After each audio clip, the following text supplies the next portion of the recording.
Probably the most obvious of all the astrological symbolism around Jesus regards the 12 disciples. They are simply the 12 constellations of the Zodiac, which Jesus, being the sun, travels about with. In fact, the number 12 is replete throughout the Bible.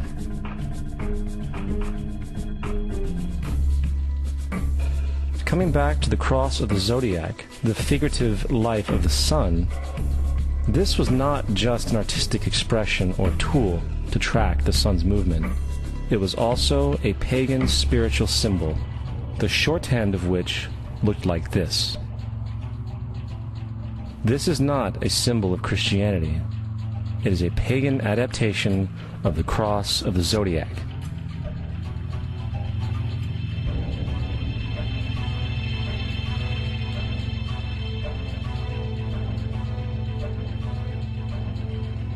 This is why Jesus in early occult art is always shown with his head on the cross, for Jesus is the Son of God, the light of the world, the risen Savior who will come again, as it does every morning, the glory of God who defends against the works of darkness as he is born again every morning and can be seen coming in the clouds up in heaven with his crown of thorns or sun rays.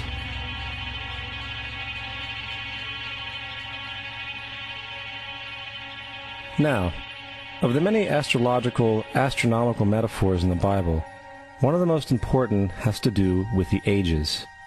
Throughout the scriptures, there are numerous references to the age.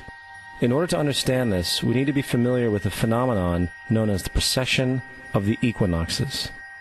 The ancient Egyptians, along with cultures long before them, recognized that approximately every 2150 years, the sunrise on the morning of the spring equinox would occur in a different sign of the zodiac.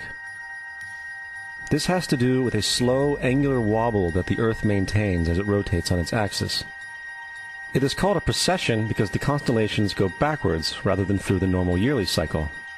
The amount of time it takes for the precession to go through all 12 signs is roughly 25,765 years. This is also called the Great Year, and ancient societies were very aware of this, and they referred to each 2150-year period as an age. From 4300 BC to 2150 BC, it was the age of Taurus, the bull. From 2150 BC to 1 AD, it was the age of Aries, the ram. And from 1 AD to 2150 AD, it is the age of Pisces, the age we are still in to this day. And in and around 2150, we will enter the new age, the age of Aquarius.